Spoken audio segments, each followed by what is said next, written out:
आज हम लोग डिस्कस करेंगे रियलाइजेशन एक्सपेंसेस के बारे में। रियलाइजेशन या डिसोल्यूशन जो एक्सपेंसेस, जो हमारा एक टॉपिक है डिसोल्यूशन ऑफ पार्टनरशिप के अंदर, one of the most important topic है ये। One of the most important topic, exam में 2 से 3 मार्क का क्वेश्चन एग्जैक्ट 100% चांस है आएगा ही आएगा। और 90% बच्चों का ये डाउट रहता है कि ये जर्नल एंट्री हमें क्लियर होती ही नहीं है। 90% बच्चों का डाउट रहता है ये। आज मैं बड़े आसान तरीके से रियलाइजेशन अकाउंट को डील करते हुए बड़ा तरीके से हम लोग इन 9 केसेस को डील करेंगे।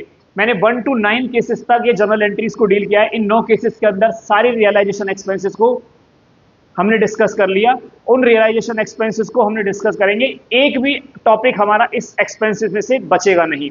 तो ध्यान से देखना, इस टॉपिक को बड़ी सावधानी के साथ देखना, एक भी स्टेप छूटना नहीं चाहिए बीच में से। केस नंबर 1 के ऊपर आ जाओ। सबसे पहले केस नंबर 1 में क्या कह रहा है क्वेश्चन कि realization expenses of ₹20,000, realization expenses of ₹20,000। Question silent है इस 20,000 के बारे में कि यहां पर 20,000 का जो एक्सपेंस है वो पे करा किसने है, फर्म ने पे करा है या पार्टनर ने पे करा है। देखो, ये फर्म और पार्टनर के पेमेंट की बार मैं आने वाले टाइम पर भी इसको बताता रहूंगा, वीडियो से हम आगे बढ़ेंगे जब। फिलहाल अभी प्रेजेंटली केस टू केस हम आगे बढ़ रहे हैं। Case number 1, realization expenses. अगर क्वेश्चन साइलेंट है, साइलेंट के मूड में हम ये मानेंगे कि ये पेड फर्म ने किया है। किसने पे किया है? ये फर्म ने। अगर क्वेश्चन साइलेंट है तो पार्टनर ने पे किया है, क्वेश्चन इसके बारे में बोलेगा। अगर आप इसे जर्नल एंट्री देखना बड़ी सावधान तरीके से, कितने इजीली टास्क से हम पूरा कर रहे हैं। रियलाइजेशन एक्सपेंसेस 20,000, अगर आप इसे रियलाइजेशन अकाउंट के अंदर डील करते तो आप कैसे करते इसे? टू बैंक 20,000, इस तरह से आप इसे अकाउंट्स में लेकर आते।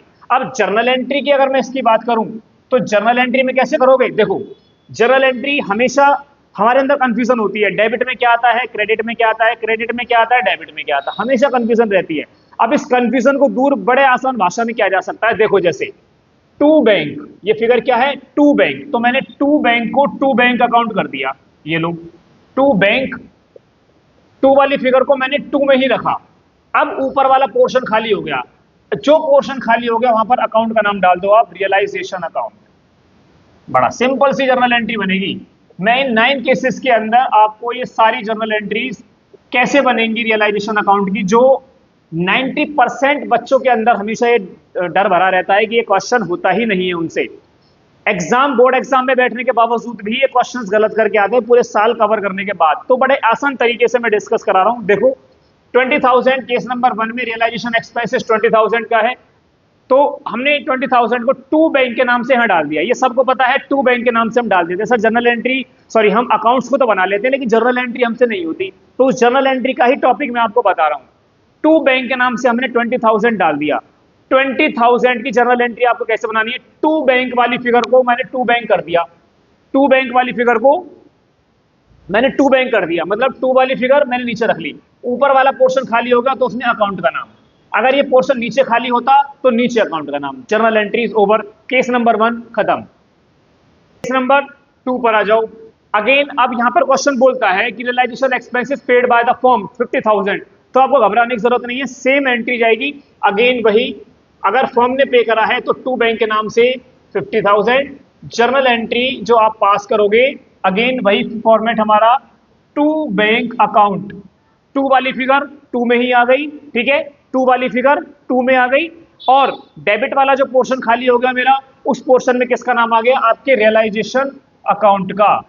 ये लो जी, यहां पर हो गया हमारा रियलाइजेशन अकाउंट डेबिट 50,000।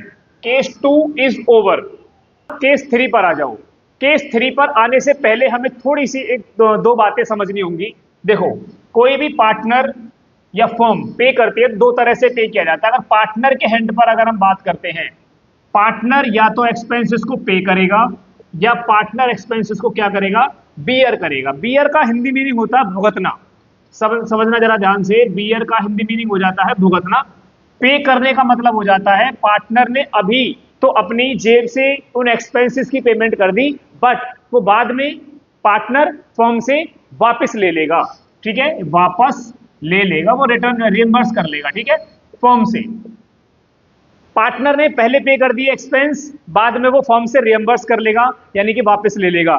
अगर पार्टनर ने बियर कर लिए वो एक्सपेंस, तो इसका मतलब पार्टनर ने अपनी जेब से दे दिए, पार्टनर ही उन एक्सपेंस को भुगतेगा। ये टॉपिक है हमारे पास पार्टनर का बियर करने वाला हिस्सा या पेड करने वाला हिस्सा। ठीक है,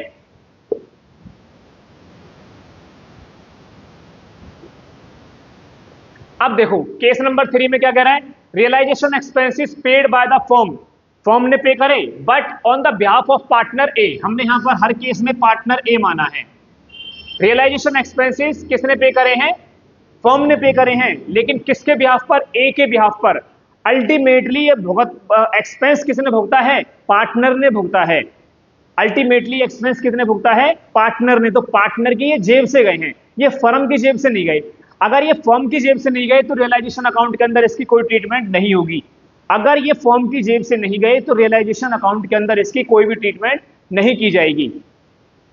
ये पार्टनर की जेब से गए हैं तो यहां पार्टनर की जेब से पेमेंट की जाएगी। जर्नल एंट्री आप बनाओगे as capital account debit to bank account. ठीक है, अब इस जर्नल एंट्री की जरा प्रेजेंटेशन समझो। मैंने कई बार पिछली वीडियोस में भी, क्लासेस में भी ये बात बहुत बार बताई हुई है कि पार्टनर्स को अगर कुछ भी मिलेगा तो पार्टनर क्रेडिट हो जाते हैं, और पार्टनर अगर कुछ भी अपनी जेब से देंगे तो वो डेबिट हो जाते हैं। तो यहां पर ए इसी प्रकार डेबिट हो गया।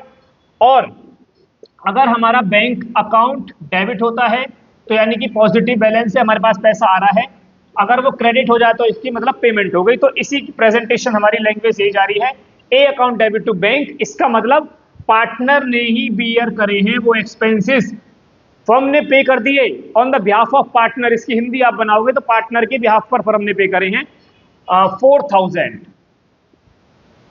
That's it, case 3 is over. जाओ अब ये कह रहा है realization expenses bear by partner A, बिल्कुल सेम टू सेम वही है, लैंग्वेज का फर्क है, ध्यान से। सॉरी, ये है case number 4, realization expenses paid by partner. क्या है case number 4, realization expenses paid by partner, paid. अब ये एक्सपेंसेस का क्या होता है कि पेड का मतलब क्या बताया मैंने, पेड का मतलब हो जाता है कि वो पार्टनर बाद में फर्म से ले लेगा, तो आप इसकी रियलाइजेशन एक्सपेंसेस के अंदर क्या एंट्री करते, टू एज कैपिटल, ये एंट्री पास आउट करते आप रियलाइजेशन एक्सपेंस अकाउंट के अंदर, टू एज कैपिटल, है ना। अगर इसे फर्म पे करता है तो टू बैंक, पार्टनर पे करता है तो पार्टनर का नाम। अब इसकी जनरल एंट्री कैसे बनाओगे, बिल्कुल सेम प्रोपोर्शन जैसे मैंने अभी थोड़ी देर पहले बताया। जो ए है अगर वो क्रेडिट हुआ है तो हमने उसे क्रेडिट कर दिया, ठीक है। जो ए है वो क्रेडिट है, टू में है, ठीक है ना, टू में है तो मैंने टू में लिख दिया, ऊपर वाला पोर्शन खाली हो गया। जब ऊपर वाला पोर्शन खाली हो गया तो इसमें मैंने किसका नाम डाल दिया, अकाउंट का, realization account debit, that's it. Case number 4 is over. अब ये कह रहा है realization expenses bear by partner, यहां भी यही था, यहां भी यही है, bear by partner, but language दोनों में बिल्कुल डिफरेंट है। यहां पर बोल रहा है expenses paid by firm on the behalf of partner, यहां पर वो डायरेक्टली क्वेश्चन कहता है या इनडायरेक्टली कह रहा है। तो लैंग्वेज कभी कभी क्वेश्चन ऐसी डालता है जहां पर हम कंफ्यूज हो जाते हैं। बियर बाय पार्टनर मतलब अल्टीमेट पार्टनर ने ही वो एक्सपेंसेस भुगत लिए, बियर कर लेगा तो रियलाइजेशन एक्सपेंसेस के अंदर उसकी कोई जगह नहीं है। सीधा एंट्री करो, अगेन सेम वही entry, as capital account debit to bank. अगर पार्टनर कुछ भी अपनी जेब से देंगे तो पार्टनर डेबिट हो जाएंगे, और पार्टनर अगर कुछ भी मिलेगा पार्टनर क्रेडिट हो जाएंगे, दैट्स इट। ये हमारा 7000 का case number 5 is over. Case number 6 को देखो। अब ये कह रहा है realization expenses paid and bear by partner amount 3000। अगर कोई भी एक्सपेंस पार्टनर उसे पे भी कर रहा है और वही पार्टनर उन्हीं एक्सपेंस को बियर कर रहा है तो आप कोई भी एंट्री पास नहीं करोगे। तो सेम एक्सपेंसेस को, उसी एक्सपेंस को पार्टनर ही पे कर रहा है, ध्यान रखना, पार्टनर ही पे कर रहा है और पार्टनर ही बियर कर रहा है, तो आप उसकी कोई भी एंट्री पास नहीं करोगे, no entry. Case number 6 is over. पर आ जाओ 7 केस नंबर पर, बड़ा इंटरेस्टिंग पॉइंट है ये वाले, जो टॉपिक है ये है सबसे ज्यादा इंपॉर्टेंट हमारा, केस नंबर 7, 8 और 9। ये 3 पॉइंट्स में से एक क्वेश्चन एग्जाम में 100% लिखवा लो। ये इनमें से एक जो जर्नल एंट्री क्वेश्चन है आएगा ही आएगा, 100% आएगा। क्वेश्चन पॉइंट नंबर 7 में देखो, ये कह रहा है ए की रेम्यूनरेशन। एक्चुअली होता क्या है कि ए ने ये डिसाइड करा कि भाई मैं अपनी फॉर्म को डिसॉल्व करवा दूंगा, मुझे 20,000 रुपए चाहिए, जो रियलाइजेशन एक्सपेंसेस 8,000 रुपए के होंगे उन्हें मैं भुगत लूंगा। एक्सपेंसेस फर्म ने पे कर दिए। एक्सपेंसेस किसने पे करे हैं? फर्म ने। यहां पर दो तरह की कंडीशन आ जाती है, एक बार एक्सपेंसेस फर्म पे कर रही है, एक बार एक्सपेंसेस पार्टनर पे कर रहा है। ठीक है, यहां पर ए ने रेम्यूनरेशन ली 20,000 रुपए की, एक्सपेंसेस जो रियलाइजेशन के जो एक्चुअल एक्सपेंसेस हुए वो कितने हुए? 8,000। अब इसलिए जर्नल एंट्री बड़ी सावधान तरीके से बनाना। देखो, एक होता है आर आर, देखना जरा ध्यान से, हमने दो वर्ड यूज करे, R R. R for realization, ठीक है, R for realization, and second R for remuneration. ठीक है, एक जो फर्स्ट आर है, हमने दो आर को डिनोट करा है। First R is a realization and then second R is a remuneration. बड़े सावधानी से देखना। अब अगर आप एक्सपेंसेस पेड बाय फर्म, ये फर्स्ट वाली एंट्री है, जैसे मान लो ये वाली सेकंड वाली एंट्री है, एक्सपेंसेस पेड बाय फर्म, आपने क्या एंट्री करी थी इसकी? To bank. ठीक है, यही एंट्री करी थी ना। कितने एक्सपेंसेस हैं? 8,000। ये एंट्री करी, देखो बड़ी सावधानी से देखना। एक्सपेंसेस पेड बाय फर्म है तो टू बैंक, जर्नल एंट्री क्या बना दी थी आपने? To bank account. ऊपर वाला पोर्शन खाली हो गया था तो आपने डाल दिया था यहाँ रियलाइजेशन अकाउंट डेबिट। अमाउंट देखो, अब टू बैंक के सामने कितना अमाउंट है? 8,000, वो मैंने टू बैंक के सामने 8,000 डाल दिया।